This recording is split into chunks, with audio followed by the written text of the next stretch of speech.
প্রথম পর্বে আলোচনা করেছি কিভাবে হযরত আদম আলাইহিস সালাম ইবলিসের প্রতারণায় গন্ধম খেলেন। আজকের পর্বে থাকছে কিভাবে তিনি জান্নাত থেকে দুনিয়াতে নাজিল হলেন এবং এখানেই শুরু হলো মানব জীবনের নতুন অধ্যায়।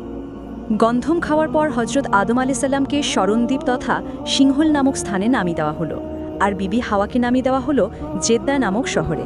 হযরত আদম ও বিবি হাওয়ার গন্ধম খাওয়ার ব্যাপারে মূল ভূমিকা ইবলিসের হলেও ময়ূর ও সাপ তাকে সাহায্য করেছিল। সুতরাং আল্লাহ তাআলা ময়ূরকে ডেকে বলল, হে ময়ূর, তোমার অপরাধ খুবই গুরুতর, না হলেও তুমি একেবারে নির্দোষ নও, কারণ তোমার কথা জানা ছিল যে আমার অনুমতি ব্যতীত কাউকে বেহেশতের ভিতর প্রবেশ করানো একেবারে নিষিদ্ধ। তথাপি তুমি অপরিচিত এক ব্যক্তিকে বেহেশতের মধ্যে প্রবেশ করতে সাহায্য করেছ। সুতরাং এই কারণে তোমাকে কিছু শাস্তি ভোগ করতে হবে। প্রথমত, তোমার স্থান আর বেহেশতের মধ্যে থাকবে না। তোমার দেহের অতুলনীয় সৌন্দর্য অনেক অংশেই হ্রাস পেয়ে যাবে। তোমার দেহের মধ্যে তোমার পায়ের সৌন্দর্য ছিল সর্বাধিক, কিন্তু সেই পায়ের সৌন্দর্য বিনিষ্ট করে তাকে কুৎসিত করে দেওয়া হবে। অতঃপর ফেরেশতারা আল্লাহ রাব্বুল আলামিনের আদেশ অনুযায়ী ময়ূরকে বেহেশত থেকে বের করে দুনিয়াতে রেখে আসলো।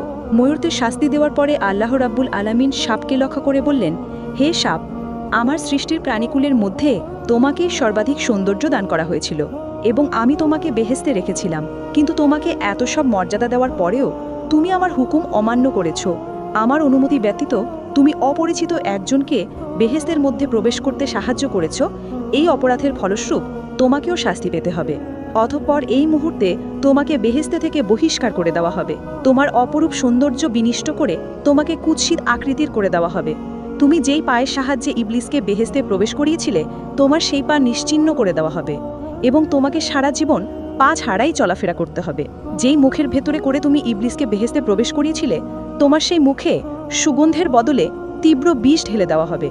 মানব সমাজ তোমাকে দেখা মাত্রই হত্যা করার চেষ্টা করবে। অতঃপর আল্লাহ রাব্বুল আলামিনের আদেশক্রমে ফেরেশতাগণ সাপকেও বেহেশত থেকে বহিষ্কার করে দুনিয়াতে রেখে আসলো। বেহেশত থেকে বের হয়ে হযরত আদম আলাইহিস সালাম মরুভূমির শরণদ্বীপে ও বিবি হাওয়া আলাইহিস সালাম জেদ্দা নামক স্থানে পতিত হয়ে চারিদিকে অন্ধকার দেখতে লাগলেন। জনমানবহীন এমন এক অপরিচিত পৃথিবীতে এইভাবে সহসা পতিত হয়ে তারা অকুল ধুরিয়ায় ভাসতে লাগলেন।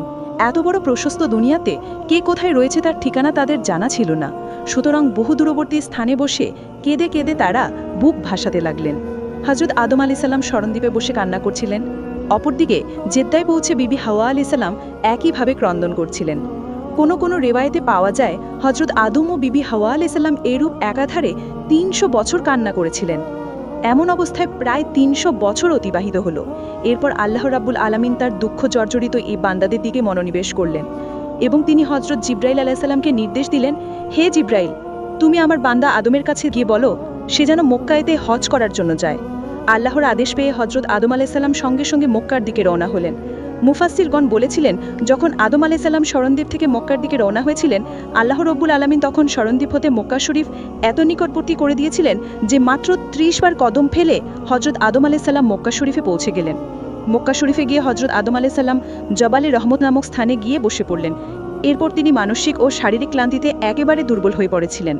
এরপর সেখানে বসে হযরত আদম আলাইহিস সালামের চোখের অশ্রু ফেলে আল্লাহ রাব্বুল আলামিনের কাছে প্রার্থনা করতে লাগলেন, হে মাবুদ, আপনি আমাদেরও আমাদের স্ত্রীর গুনাহ মোচন করে দিন। আমি জানি না হাওয়া এখন কোথায় ও কী রূপে রয়েছে, সম্ভবত তারও জানা নেই আমি কোথায় ও কী রূপে আছি। হে মাবুদ, আপনি আমাদের উভয়ের প্রতি করুণা বর্ষণ করুন, আমাদের ভুল ক্ষমা করে দিয়ে পুনরায় আমাদের মিলন ঘটিয়ে দিন। হযরত আদম আলাইহিস সালামের এই প্রার্থনা কিছুটা ফলদায়ক হলো। তিনি ঊর্ধ্ব আকাশের দিকে দৃষ্টিপাত করে মোনাজাত করছিলেন। আল্লাহর অশেষ কৃপায় সহসা তার মাননীয় নেত্রের পর্দা উপসারিত হয়ে গেল। হযরত আদম আলাইহিস সালামের চোখের সামনে আল্লাহ রাব্বুল আলামিনের আরশে মোয়াল্লা ভেসে উঠল। তিনি দেখলেন আরশের গায়ে লেখা আছে, লা ইলাহা ইল্লাল্লাহু মুহাম্মাদুর রাসূলুল্লাহ। এই কালিমা দেখে তার দীর্ঘদিন পুরনো একটা স্মৃতির কথা মনে পড়ে গেল। যখন আল্লাহ রাব্বুল আলামিন তাকে সৃষ্টি করেছিলেন, সৃষ্টির পর তিনি মাথা উঁচু করে আরশে মোয়াল্লার নিচে এই লেখাটি দেখতে পেয়েছিলেন। এরপর হযরত আদম আলাইহিস সালাম আল্লাহ তাআলার দরবারে 2 হাত তুলে এমনিভাবে মিনতি করতে লাগলেন, হে আমাদের প্রতিপালক, আপনি আপনার হাবিব মুহাম্মদ সাল্লাল্লাহু আলাইহি ওয়াসাল্লামের উসিলায় আমাদের গুনাহ মাফ করে দিন। যখন হযরত আদম আলাইহিস সালাম রাসূলুল্লাহ সাল্লাল্লাহু আলাইহি ওয়াসাল্লামের উসিলা দিয়ে দোয়া করলেন, তখন আল্লাহ রাব্বুল আলামিনের দয়ার সাগরে জোশ মেরে উঠল। সঙ্গে সঙ্গে তিনি আদম আলাইহিস সালামের প্রার্থনা কবুল করে তার ও তার স্ত্রীর গুনাহ মাফ করে দিলেন। তিনি তাদেরকে সম্পূর্ণরূপে বেগুনা করে দিলেন। এরপর আল্লাহ রাব্বুল আলামিন জিব্রাইল আলাইহিসসালামকে পাঠিয়ে দিলেন। জিব্রাইল আলাইহিসসালাম আদম আলাইহিসসালামকে বলল, আপনি এবার আপনার দোয়ার মাঝে মুহাম্মদ সাল্লাল্লাহু আলাইহি ওয়াসাল্লামের নাম উল্লেখ করেছেন বিধায় আল্লাহ রাব্বুল আলামিন আপনার দোয়া কবুল করে নিয়েছেন। আপনার ও আপনার স্ত্রীর গুনার খাতা ক্ষমা করে দিয়েছেন। এই দোয়া যদি আপনি গুনাহ করার পরে বেহেশতে থাকতেই করতেন, তাহলে আল্লাহ রাব্বুল আলামিন সেখানে আপনাদের গুনাহ ক্ষমা করে দিতেন। আপনাদের আর দুনিয়াতে আসার প্রয়োজন হতো না। তখন হযরত আদম আলাইহিসসালাম বললেন, ওহে জিব্রাইল, এতদিন আমি এই কালেমাটি এমনভাবে বিচলিত হয়ে গিয়েছিলাম যে আমি কিছুতেই তার কথা মনে করতে পারছিলাম না, কিন্তু আজকে হঠাৎ আল্লাহ রাব্বুল আলামিনের মেহেরবানিতে আমার সেই কালেমার কথা মনে পড়ে যায় এবং আমি সেই কালেমার ওসিলা দিয়ে আল্লাহ রাব্বুল আলামিনের কাছে দোয়া করলাম। ফেরেশতা জিব্রাইল আলাইহিসসালামের সাথে আদম আলাইহিসসালামের এইরূপ কথোপকথন চলছিল। হঠাৎ হযরত আদম আলাইহিসসালামের দৃষ্টি দূরের একটি প্রান্তরের দিকে অভিভূত হলো। তিনি দেখতে পেলেন জেদ্দার দিক থেকে বিবি হাওয়া আলাইহিসসালাম তার দিকে এগিয়ে আসছেন। এই দৃশ্য অবলোকন করে হযরত আদম আলাইহিসসালাম আর বসে থাকতে পারলেন না। তিনি দৌড়ে গিয়ে আগমনরত বিবি হাওয়াকে জড়িয়ে ধরে ক্রন্দন করতে লাগলেন। বিবি হাওয়াও এতদিন পরে স্বামীকে ফিরে পেয়ে কাঁদতে লাগলেন। সুদীর্ঘ ৩০০ বছরের পর স্বামী স্ত্রীর এইভাবে অপরূপ সাক্ষাতের সত্যি বুঝি নজির মেলাভার। হযরত আদম আলাইহিসসালামের কান্না কোনোভাবেই থামছে না। তাদের কান্না ফেরেশতারাও অবলোকন করছিল। তারা সকলেও তাদের কান্নার সাথে শামিল হলো এবং আল্লাহ রাব্বুল আলামিনের দরবারে অশেষ শুকরিয়া আদায় করল। হযরত আদম আলাইহিসসালাম আল্লাহ তাআলার তরফ থেকে ক্ষমা লাভের পর কিছুটা নিশ্চিন্ত হলেন বটে, কিন্তু জীবনযাপনের ক্ষেত্রে জটিলতার মধ্যে দিয়ে দিন যাপন করতে লাগলেন। তিনি ও বিবি হাওয়া দীর্ঘদিন গাছের ফলমূল ও পানি পান করে জীবন ধারণ করলেন, যা ছিল অত্যন্ত কষ্টকর ও পীড়াদায়ক। এই অবস্থায় হযরত জিব্রাইল আলাইহিসসালাম বেহেশত থেকে এক জোড়া বলদ ও এক জোড়া গাভী এনে দিলেন। তার সঙ্গে কিছু গমের বীজও নিয়ে আসলেন এবং বললেন, এগুলি দিয়ে আপনারা জীবিকা নির্বাহ করবেন। বলদ দিয়ে জমিতে চাষাবাদ করবেন এবং গমের বীজ দিয়ে ফসল ফলাবেন। জিব্রাইল আলাইহিসসালামের কথা শুনে আদম আলাইহিসসালাম বললেন, সবই বুঝলাম, কিন্তু আমরা তো কিছুই জানি না। তখন জিব্রাইল আলাইহিসসালাম বললেন, সেটা নিয়ে আপনি চিন্তা করবেন না, আমি আপনাকে সব শিখিয়ে দিচ্ছি। অতঃপর জিব্রাইল আলাইহিসসালাম বলদ দ্বারা চাষাবাদ করে ফসল উৎপাদন করার পদ্ধতি শিখিয়ে দিলেন। গমের বীজ মাটিতে ফেলার সঙ্গে সঙ্গে হযরত আদম আলাইহিসসালাম ৭ ঘন্টার মধ্যে গম লাভ করতে সক্ষম হলেন। এরপর গমের খোসা ছাড়ান ও গুঁড়া করে কেমন করে রুটি তৈরি করতে হয় সেই পদ্ধতি বিবি হাওয়াকে শিখিয়ে দেয়া হলো। কিন্তু রুটি ভাজার জন্য আগুনের অভাব দেখা দিল। তখন হযরত জিব্রাইল আলাইহিসসালাম আল্লাহ তাআলার আদেশক্রমে দোজখ থেকে সামান্য ধোঁয়া নিয়ে আসলেন। যখন ওই ধোঁয়া জমিনে রাখা হলো, তখন মাটি নিমিষার মধ্যে জ্বলে এক গর্তের সৃষ্টি হলো। উক্ত গর্ত দ্বারা দোজখের ধোঁয়া দোজখে গিয়েই পতিত হলো। এভাবে কয়েকবার চেষ্টা করে দোজখের ধোঁয়া পৃথিবীতে রাখা সম্ভব হলো না। তখন আল্লাহ তাআলা জিব্রাইল আলাইহিসসালামকে বললেন, হে জিব্রাইল, এই আগুন পৃথিবীতে রাখা সম্ভব হবে না যতক্ষণ না পর্যন্ত তুমি সেটি রহমতের দরিয়ায় ধৌত করো। অতঃপর আল্লাহ তাআলার নির্দেশক্রমে জিব্রাইল আলাইহিসসালাম উক্ত ধোঁয়া নিয়ে রহমতের দরিয়ায় ৭ বার ধুয়ে পৃথিবীতে নিয়ে আসলেন। তখন উহার স্বাভাবিক আগুন হিসাবে প্রয়োজনীয় জ্বালানি কার্য সমাধা করে। ওদিকে শয়তানের পক্ষে দুনিয়াতে হযরত আদম আলাইহিসসালামকে দ্বিতীয়বার বিপদে ফেলার সক্ষম হয়নি, বরং হযরত আদম আলাইহিসসালামকে ধোঁকা দিতে গিয়ে শয়তানকে বহুবার বিপদের সম্মুখীন হতে হয়েছে। হযরত আদম ও বিবি হাওয়া আলাইহিসসালামকে আল্লাহ তাআলা স্থায়ীভাবে শৃঙ্খলে বসবাসের হুকুম দেন। তারা আল্লাহ তাআলার হুকুম অনুসারে সেখানে বসবাস করতে আরম্ভ করে এবং সেখানে তাদের সন্তান সন্ততির জন্ম হয়। আল্লাহ তাআলার বিধান হিসাবে বিবি হাওয়া একত্রে 2টি সন্তান প্রসব করতেন, একটি ছেলে এবং অপরটি মেয়ে। এই পদ্ধতি রহস্য ছিল এটাই যে এক জোড়ের ছেলে অপর জোড়ের মেয়ের সাথে এবং অপর জোড়ের মেয়ে প্রথম জোড়ের ছেলের সাথে বিবাহ সম্পাদন করা হতো। হযরত আদম আলাইহিসসালামের প্রথম যে জোড়া সন্তান জন্ম হয় তার ছেলের নাম কাবিল ও মেয়ের নাম রাখা হয় একলিমা। একলিমা ছিল খুব সুন্দরী ও রূপসী। দ্বিতীয়বার হযরত আদম আলাইহিসসালামের যে সন্তান জন্ম নেয় তার ছেলের নাম রাখা হয় হাবিল ও মেয়ের নাম রাখা হয় সাজা। দ্বিতীয়বারের কন্যাটি তেমন সুন্দরী ছিল না। এভাবে প্রতি বছর বিবি হাওয়া একজোড়া করে সন্তান জন্ম দিতে আরম্ভ করেন। ইতিহাস সূত্রে যতদূর জানা যায় হযরত আদম আলাইহিসসালাম ও বিবি হাওয়া সর্বমোট 180 জোড়া সন্তানের জন্ম দিয়েছিলেন বলে কথিত আছে। প্রথম ও দ্বিতীয় জোড়ের সন্তানেরা যখন বড় হয় তখন আল্লাহ তাআলা তার বিধান অনুসারে তাদের বিবাহ সম্পাদন করার জন্য তাকিদ দেন।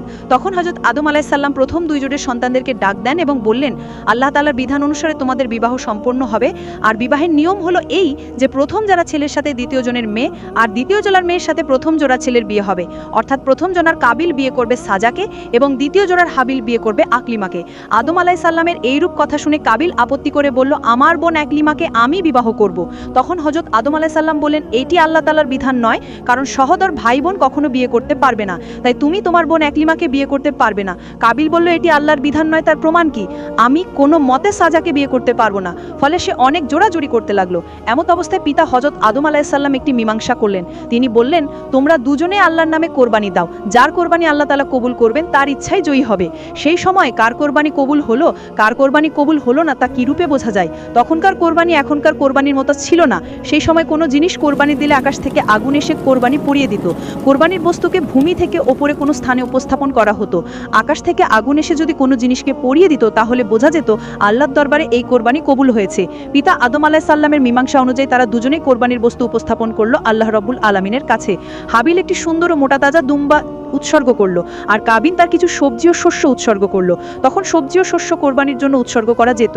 কোনো কোনো বর্ণনা মতে পাওয়া যায় হাবিল উৎসর্গ করেছিল মোটা তাজা দুম্বা, আর কাবিলের শস্য ছিল নিকৃষ্ট মানের। অতঃপর আল্লাহ তাআলা হাবিলের কোরবানিকে কবুল করলেন, ওপর থেকে আগুন দিয়ে দুম্বাটিকে পুড়িয়ে দিলেন, কিন্তু কাবিলের শস্যকে কিছুই করলেন না। সেই হিসাবে বিয়ের নিয়ম আগের মতোই রইল।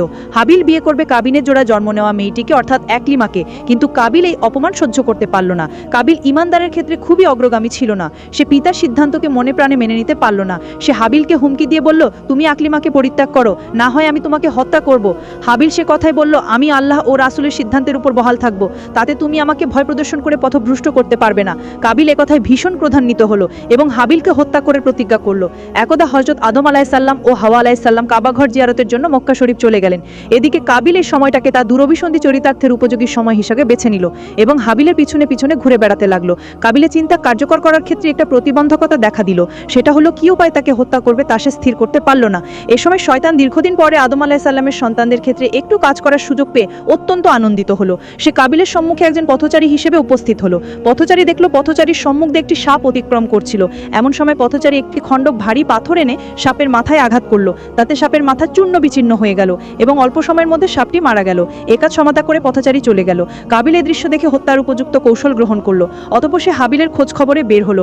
বাড়ির বাইরে গিয়ে সে দেখতে পেল হাবিল ছাগল বসবাসকারী একটি নির্জন গৃহের এক কোণে ঘুমিয়ে আছে। তখন কাবিল দূর থেকে একটি ভারী পাথর বহন করে নিয়ে আসলো এবং ধীরে ধীরে হাবিলের কাছে গিয়ে সজোরে পাথর দ্বারা তার মাথায় আঘাত করলো। অমনি হাবিল ছটফট করে উঠল। তখন কাবিল পাথরটি উঠিয়ে পুনরায় তার মাথায় আঘাত করলো। এবার সে নিস্তব্ধ হয়ে গেল। হাবিল মৃত্যুবরণ করলো। প্রাথমিক কাজ সমাধা করে সে দ্বিতীয় আরেকটি সমস্যার সম্মুখীন হলো। হাবিলকে হত্যা করা হয়েছে, এখন তার লাশটিকে কি করা যাবে?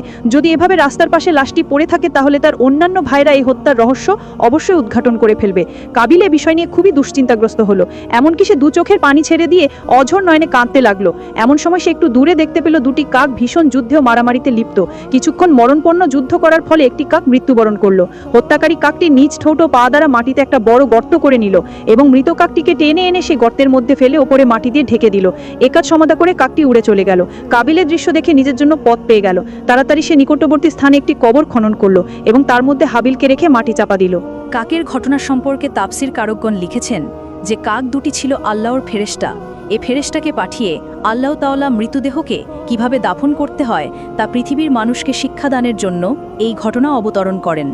যেহেতু এই পৃথিবীতে আর কোনো মানুষ মারা যায়নি, এটাই মৃত্যুর প্রথম ঘটনা। অতঃপর মৃত্যুর বিধান ও নিয়ম সম্পর্কে কারো কোনো জ্ঞান ছিল না। ওইভাবে আল্লাহ তাআলা মানুষকে শিক্ষা দিয়েছেন। অতঃপর হত্যা করার ঘটনা এটাই পৃথিবীতে সর্বপ্রথম। কাবিল সব ঝামেলার সমাধান করে নিশ্চিন্ত হলো।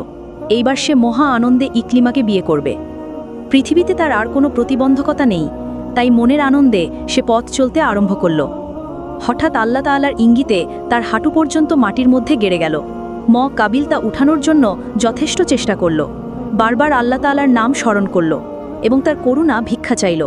আল্লাহ তাআলার পক্ষ থেকে বানিয়ে এলো, হে পাপিষ্ঠ, রক্তের সম্পর্ক ছিন্ন করে যে ব্যক্তি ভাইকে হত্যা করেছে তার শাস্তি হলো জীবন্ত অবস্থায় তাকে মাটিতে পুঁতে ফেলা। তাই তোমার অন্তিম সময় এসে গেছে, কোনো ক্রমে তোমার রেহাই নেই। তখন কাবিল অনুনয়ের স্বরে বলল, হে পরওয়ারদিগার, বেহেশতে শয়তান আপনার নিষেধ অমান্য করে হযরত আদম আলাইহিসসালামকে নিষিদ্ধ গাছের ফল ভক্ষণ করিয়েছিল, তার উপর তো এত বড় শাস্তি অবতীর্ণ হয়নি।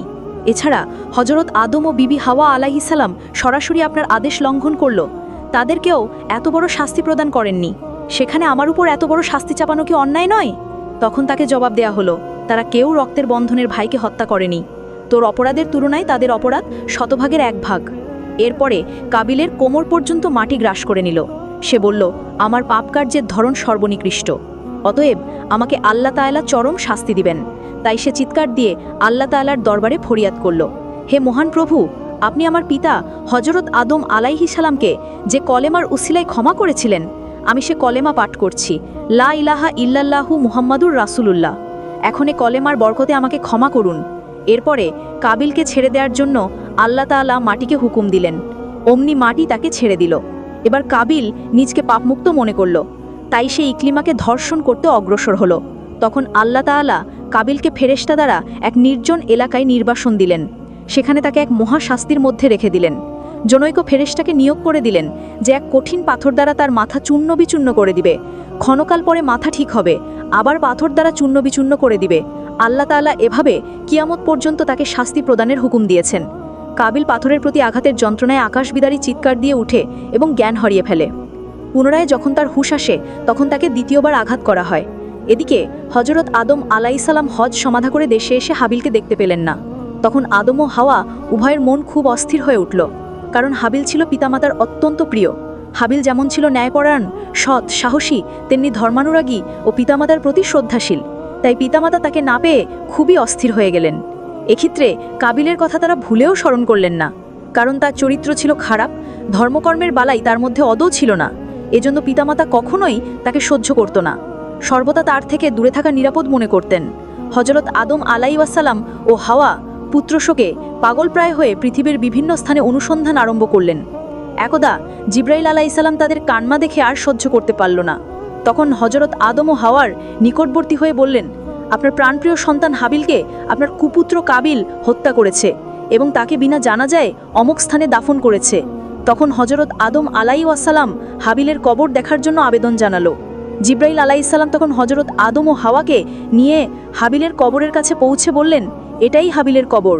হযরত আদম ও হাওয়া প্রথমে তার জানাজা পড়লেন, তারপরে কবরের পাশে বসে দীর্ঘ সময় কাঁদলেন। সর্বশেষে পুত্রবিচ্ছেদ যন্ত্রণা সহ্য করতে না পেরে কবর খুঁড়ে হাবিলকে বের করলেন এবং একটি বাক্সে ভরে নিজ বাসস্থানে নিয়ে আসলেন। বাক্সটি নিজেদের ঘরে রেখে দিলেন। দৈনিক ৮-১০ বার বাক্স খুলে হাবিলের চেহারা দেখতেন।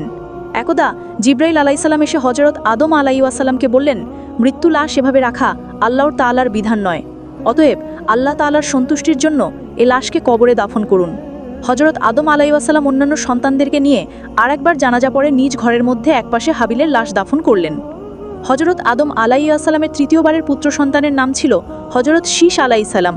তিনি ছিলেন আদম সন্তানের মধ্যে সবচেয়ে নেককার ব্যক্তি। তিনি নবুয়তি লাভ করেছিলেন। হাবিলের পারে হযরত শীশ ছিলেন পিতামাতার নিকট অধিক প্রিয়। তিনি আদম আলাইহিস সালামের বৃদ্ধ বয়সে সর্বদা তার নিকটে খেদমতে মশগুল থাকতেন। একদা বৃদ্ধ বয়সে হযরত আদম আলাইহিস সালাম সকল সন্তানকে তার জন্য ফলমূল নিয়ে আসতে হুকুম দিলেন। সন্তানেরা পিতার হুকুমের পরিপ্রেক্ষিতে ফলমূল আনতে চলে গেল, কিন্তু শীশ আলাইহিস সালাম সেখানেই থেকে গেলেন। তখন হযরত আদম আলাইহিস সালাম বললেন, আশিস, তুমি কোন ফল আনতে গেলে না কেন? তখন শীশ আলাইহিস সালাম বললেন, আব্বাজন, আপনি বেহেশতের মধ্যে অত্যন্ত সুস্বাদু ফলের স্বাদ গ্রহণ করেছেন। এখন এই পৃথিবীর স্বাদবিহীন ফল আপনার সম্মুখে পেশ করতে আমার লজ্জা হচ্ছে, তাই আমি ফল আনতে যাই। আপনি যদি বেহেশতি ফল খেতে আশা করেন এবং আল্লাহ তাআলার নিকট আরজ পেশ করেন, তবে নিশ্চয়ই আল্লাহ তাআলা আপনার জন্য বেহেশতি ফল প্রেরণ করবেন। হযরত আদম আলাইহিস সালাম শীশের কথা শুনে বললেন, প্রিয় বৎস, আমি আল্লাহ তাআলার নিকট গন্ধম খেয়ে যে অপরাধ করেছি, তাতে দ্বিতীয়বার কোনো খাবারের জন্য কিছু আবেদন করতে আমার ভীষণ লজ্জা হয়। তার চেয়ে বরং তুমি নিষ্পাপ ছেলে আল্লাহর দরবারে প্রার্থনা করো। তখন হযরত শীশ আলাইহিস সালাম আল্লাহ তাআলার দরবারে কিছু ফল ফুলের জন্য প্রার্থনা করলেন।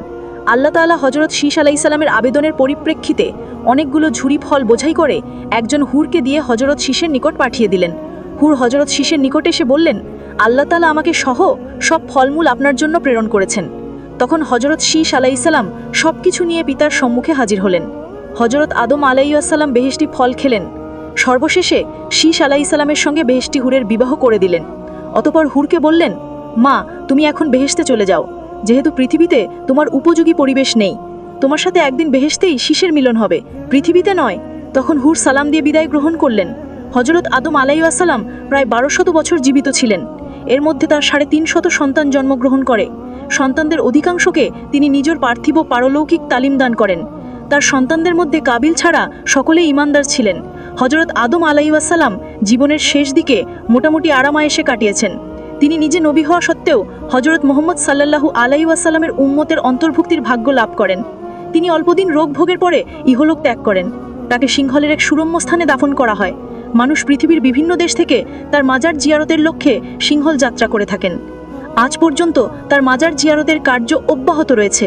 প্রিয় বন্ধুরা, কেমন লাগলো আজকের এই ভিডিওটি?